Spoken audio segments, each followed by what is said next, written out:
इसके विषय में वैश्विक मानदंडों से खरा उतरना पड़ेगा। हमारी फैक्ट्रीज कॉम्पिटिटिव हो, हमारे प्रोडक्ट्स यूजर फ्रेंडली हो, हमारा पैकेजिंग दुनिया के लोगों को लुभावने वाला हो, आकर्षित करने वाला हो, हमारा जीरो डिफेक्ट प्रिसिजन मैन्युफैक्चरिंग ये हमारी पहचान बनना चाहिए। हर मैन्युफैक्चरर, हर एंटरप्रेन्योर, हर एमएसएमई से मैं कहना चाहता हूं, ग्लोबल मार्केट में हमारी पहचान विश्वसनीयता और गुणवत्ता के आधार पर होनी चाहिए। क्वालिटी के संबंध में नो कॉम्प्रोमाइज, और इसलिए हमारा मंत्र क्वालिटी क्वालिटी क्वालिटी होना चाहिए।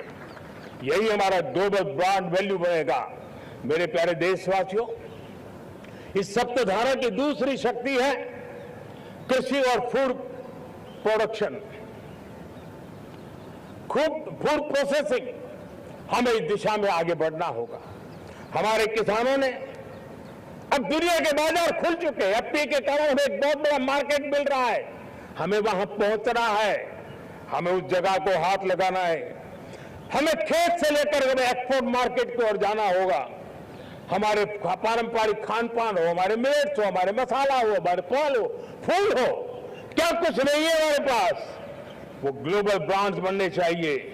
हमारे किसान केमिकल फ्री खेती को बढ़ देंगे, दुनिया में इनकी मांग और बढ़ने वाली है। और जो ग्लोबल पैरामीटर्स के अंदर हर प्रकार से सिद्ध होने वाले हमारे एग्रो प्रोडक्ट होंगे, तो दुनिया में हम आसानी से पहुंच पाएंगे। मेरी सप्तधारा की तीसरी शक्ति है टेक्नोलॉजी और इनोवेशन। मेरे प्यारे देशवासियों, आज जमाना एआई का है, क्वांटम का है, स्पेस का है, रोबोटिक्स का है, डेटा सेंटर्स का है। पूरी तरह एक नया क्षेत्र खुल चुका है और इमर्जिंग टेक्नोलॉजी ये भी हर पल हमें चुनौती दे रही है। और इसलिए देश को दुनिया के लिए मार्केट नहीं बना देना, हमें इनोवेशन का हब बनना है। हमने यूपीआई और डिजिटल पब्लिक इंफ्रास्ट्रक्चर में लोहा मनवा लिया है, हमारी ताकत का परिचय करवा दिया है। अब भारत को डिजिटल पब्लिक टेक्नोलॉजी उसको भी दुनिया के कोने कोने तक पहुंचाना है। भारत को नेक्स्ट जनरेशन कम्युनिकेशन टेक्नोलॉजी में लीड करना है। मेड इन इंडिया 6G हर कोने में पहुंचे, ये हमारा लक्ष्य होना चाहिए और हमें उसमें तेजी करनी चाहिए और इसके लिए हमारा प्रयास कम नहीं होना चाहिए। सप्तधारा की चौथी शक्ति है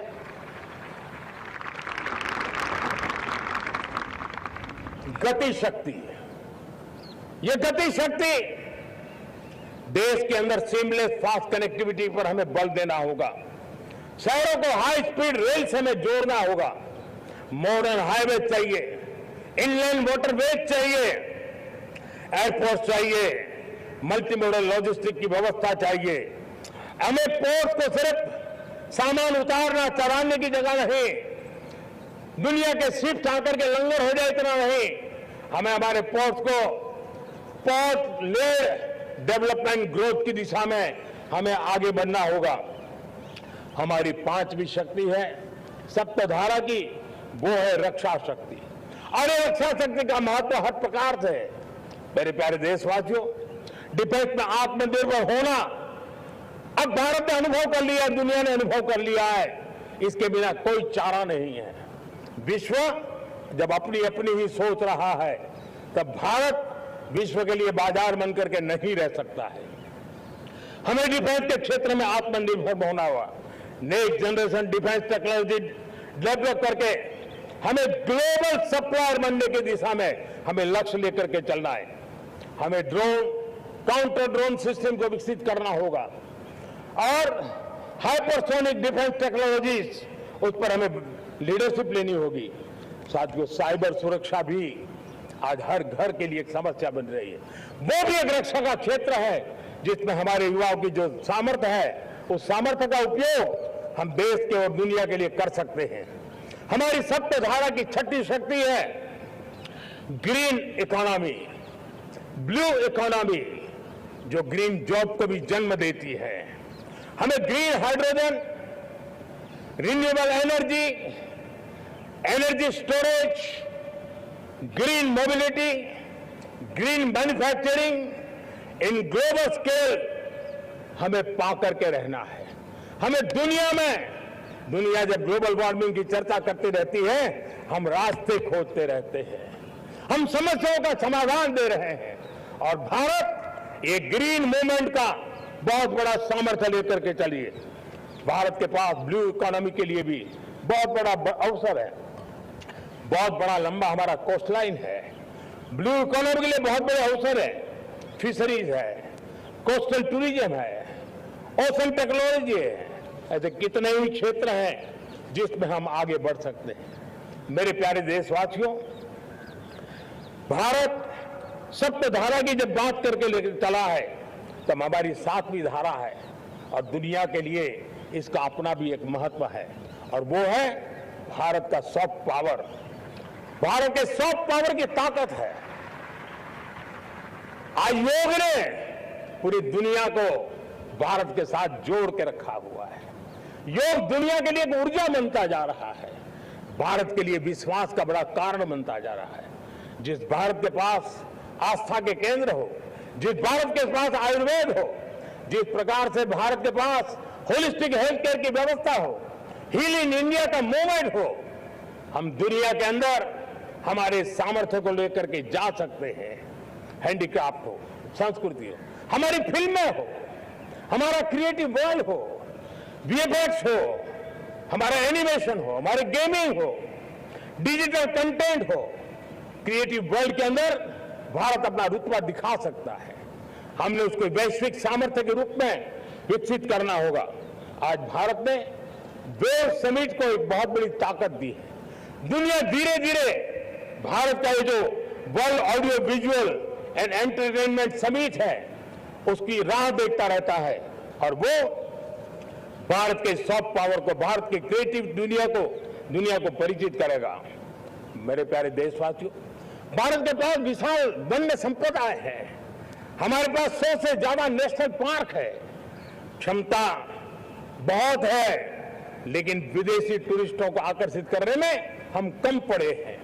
हमें मौका है हमारे सॉफ्ट पावर के माध्यम से दुनिया के टूरिस्टों को भारत के लिए आकर्षित करने का। हमारा सामर्थ्य में दुनिया को दिखाना है। हम ये काम आराम से करें, और हम जल्द से जल्द हम इन लोगों, आज दुनिया में स्पोर्ट्स की जो है वो भी एक बहुत बड़ा भारत के प्रति आकर्षण का केंद्र। दुनिया के स्पोर्ट्स इवन भारत में क्यों न हो। कॉन्सर्ट इकोनॉमी बहुत बढ़ रही है, देश के नौजवानों का आकर्षण है। विश्व का हर कोई कलाकार चाहता है कभी न कभी भारत की धरती पर अपना कॉन्सर्ट करे। ये एक बहुत बड़ा अवसर है, हमें इसको मोबिलाइज करने के लिए व्यवस्थाएं खड़ी करनी होगी। साथियों, सप्त धारा की 7 शक्तियां उद्देश्य सिर्फ एक सेक्टर में प्रगति करने का नहीं है। एक होलिस्टिक अप्रोच के साथ हमें राष्ट्र को जो लक्ष्य लेकर के हम चल रहे हैं, जो एम्बिशन लेकर के चल रहे हैं, उस स्केल को हमें पार करने की दिशा में काम करना है। मेरे प्यारे देशवासियों, कुछ चीजें मैंने बताई हैं, लेकिन मैं इससे भी आगे सोचता हूं। मैं जरा देश को झकझोरना चाहता हूं, मैं देश की शक्ति को भी झकझोरना चाहता हूं। देश यानी सिर्फ सरकार नहीं होती है, देश यानी हर नागरिक जुड़ता है। क्या हम सोच नहीं सकते कि फॉर्च्यून 500 की चर्चा तो बहुत सुनते हैं, आने वाले एक दशक में इन फॉर्च्यून 500 में 50 कंपनियां भारत की क्यों न हो, ये लक्ष्य हमारा क्यों न होना चाहिए। आज बैंकिंग सेक्टर फल फूल रहा है। दुनिया की टॉप बैंक के अंदर भारत की बैंक का झंडा भी क्यों न फहरता हो। भारत की बैंक भी टॉप बैंक 5 बैंक में भारत की भी एक बैंक होनी चाहिए। भारत की फार्मा की दिशा में हमने बहुत काम किया है, लेकिन समय की मांग है कि दुनिया की 5 बड़ी फार्मा कंपनियों में भारत की भी 1-2 फार्मा कंपनियों का नाम गूंजना चाहिए। भारत उसमें अपना स्थान बनाना चाहिए। लॉ फर्म्स होते हैं, रेटिंग एजेंसी होती है, क्या समय की मांग नहीं है कि ग्लोबल लीडरशिप अब हमारे हाथ में होनी चाहिए? टैलेंट है, सामर्थ्य है, हमारा लंबा इतिहास भी है, भाषाओं पर हमारा प्रभुत्व है, हमें विश्व में पहुंचना चाहिए। हमारी कोई कंसल्टिंग फर्म, अकाउंटिंग फर्म दुनिया के टॉप फर्म्स के अंदर क्यों नहीं होनी चाहिए? भारत की टेक्नोलॉजी कंपनियां दुनिया के अंदर सिरमौर हो, यह हमारा लक्ष्य होना चाहिए। हमारे ऐसे ब्रांड हो जिससे दुनिया आकर्षित होती हो, हमारे ब्रांड हमारे देश की पहचान हो और विश्व के लिए एक डेस्टिनेशन बन जाए, उस दिशा में हमें काम करना है। और इसके लिए मैं राज्य सरकारों को कहना चाहता हूं, मैं स्थानिक स्वराज की संस्थाओं को कहना चाहता हूं, भारत सरकार का भी यह दायित्व है कि हमें हमारे रिफॉर्म की गति बढ़ानी होगी। हमें 2047 के लक्ष्य के अनुरूप हमारी व्यवस्थाओं को विकसित करना होगा। हमें बीते हुए काल के नीति नियमों से नहीं चल सकते, हमें आने वाले सपनों के हिसाब से नीति नियमों को गढ़ना होगा।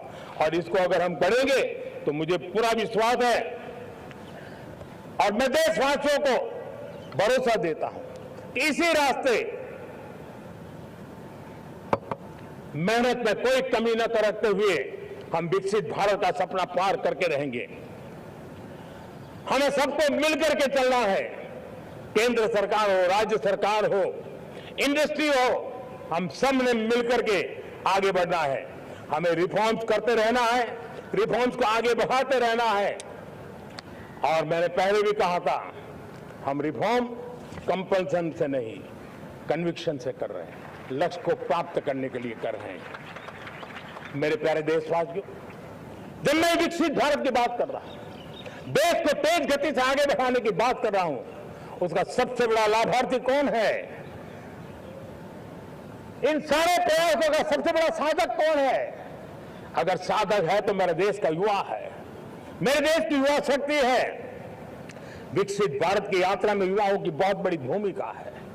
इतना ही नहीं, विकसित भारत का सबसे बड़ा लाभार्थी भी मेरे देश का युवा है।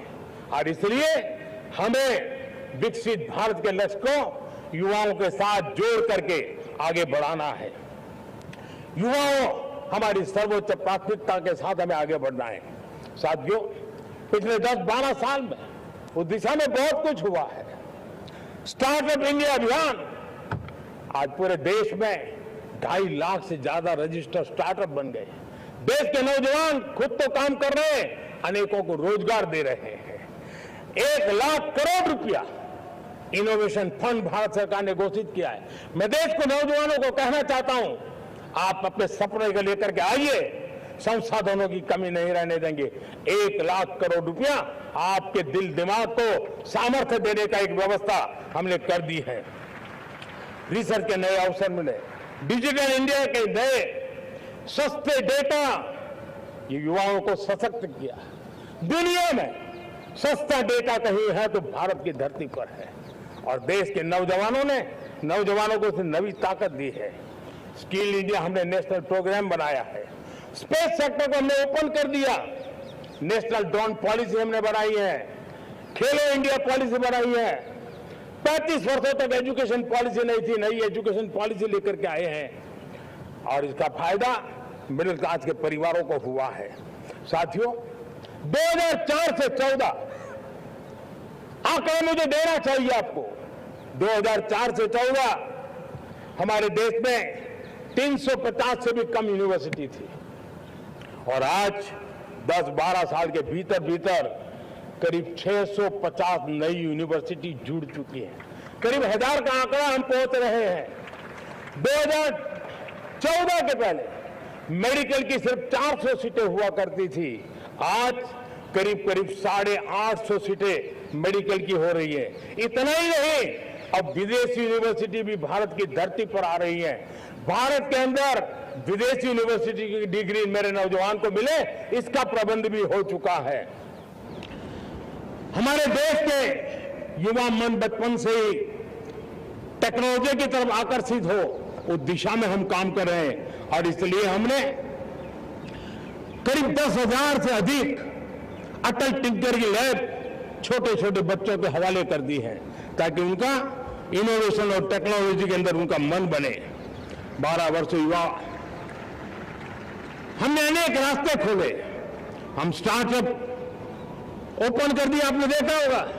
भारत के प्राइवेट स्टार्टअप 28 साल की एवरेज उम्र के बच्चों ने, नौजवानों ने दुनिया में पहले ही ट्रायल में अपना सैटेलाइट लॉन्च कर दिया और रॉकेट लॉन्च कर दिया। उन्होंने बहुत बड़ा काम कर दिया साथियों। आज करीब 2.5 लाख से ज्यादा रजिस्टर्ड स्टार्टअप है। हमने पिछले दिनों एआई इंपैक्ट समिट किया था। एआई का विस्तार बहुत तेजी से बढ़ रहा है। लाल किले से मैं देश के नौजवानों के लिए घोषणा करना चाहता हूं।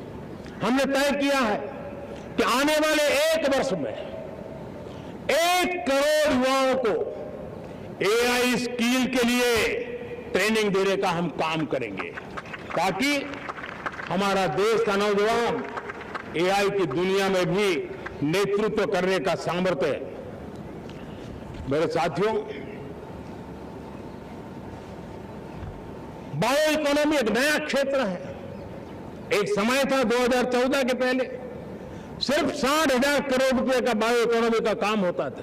मेरे देश के नौजवान, आपने क्या कमाल कर दिया। देखिए, नीतियां जब सही होती है, लक्ष्य जब साफ होता है, तो मेरे देश के नौजवान कैसा करके दे। बायो इकोनॉमी में देश की युवा शक्ति ने सामर्थ्य दिखाया। 2014 के पहले जो 60,000 करोड़ का कारोबार था, आज वो कारोबार बायो इकोनॉमी 20 लाख करोड़ पहुंच चुकी है दोस्तों।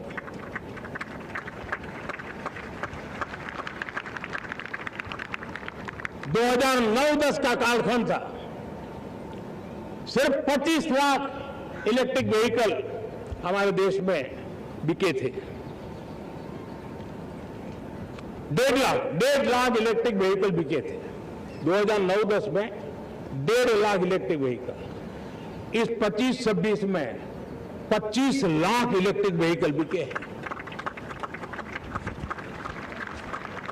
मेरे प्यारे देशवासियों, एविएशन सेक्टर भी मेरे नौजवानों के लिए बहुत तेजी से आगे बढ़ रहा है।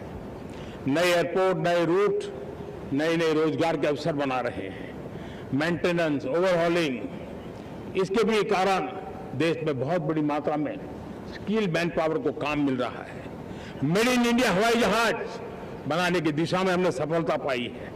Made in India defence transport aircraft C295 already अपनी उड़ान भर चुका है, सफल उड़ान भर चुका है।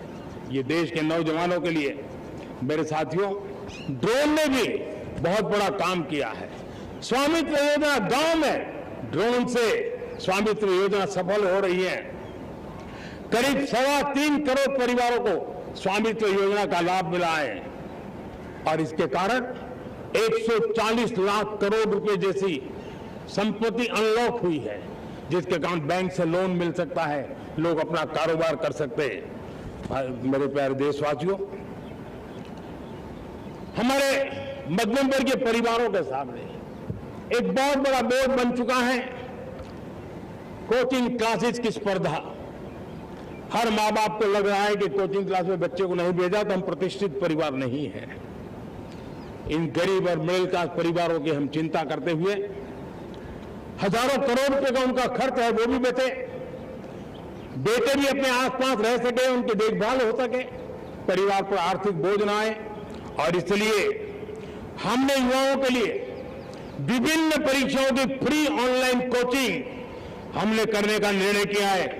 डिजिटल पब्लिक इंफ्रास्ट्रक्चर है, हमारे पास उत्तम टैलेंट है, टीचर्स है। उन संसाधनों को जोड़ करके हम देश के नौजवानों को फ्री कोचिंग देने का एक पूरा नेटवर्क हम खड़ा करने वाले हैं। मेरे प्यारे देशवासियों, मैं हमेशा कहता आया हूं, जो खेले वो खिले। जब मैं खेले वो खिले की बात कर रहा हूं, तब मेरे प्यारे देशवासियों, आज भारत खेल की दुनिया में अपनी जगह बना रहा है। अब खेल के पोडियम में भारत का राष्ट्रगीत सुनाई देता है, भारत का राष्ट्रगान सुनाई देता है, भारत का तिरंगा झंडा लहराता दिखाई नजर आ रहा है। टॉप्स योजना ने बहुत बड़ी सफलता पाई है। खेलो India games, university games, winter games, beach games, sports infrastructure, sports के लिए कोचिंग, स्पोर्ट्स मेडिसिन, स्पोर्ट्स के लिए न्यूट्रिशन, इन सारे विषयों में भारत अब महारत करने की दिशा में आगे बढ़ रहा है।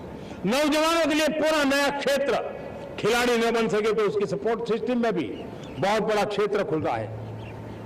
स्पोर्ट्स की दुनिया में भारत का प्रदर्शन बेहतर होता रहा है और हम 2036 में ओलंपिक के मजबूत दावेदार बनकर के आगे बढ़ रहे हैं और 2030 में कॉमनवेल्थ गेम्स का तो भारत होस्ट करने वाला है। और मेरे साथियों,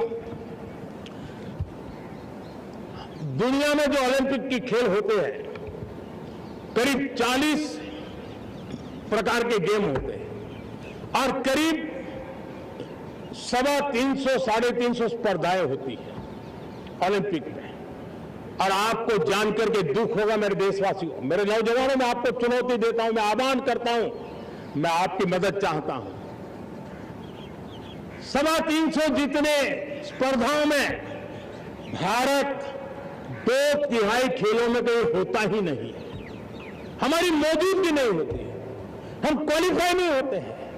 हमने तय किया है कि 2036 में जो ओलंपिक होगा, हम चाहते हैं कि वो भारत में हो, लेकिन 2036 में जिन विधाओं में आज भारत खेलता नहीं है, जिन विधाओं में भारत क्वालिफाई नहीं करता है, जिन स्पर्धाओं में भारत ने छोड़ के रखा है, 3/4 हिस्सा हमारे इंतजार कर रहा है।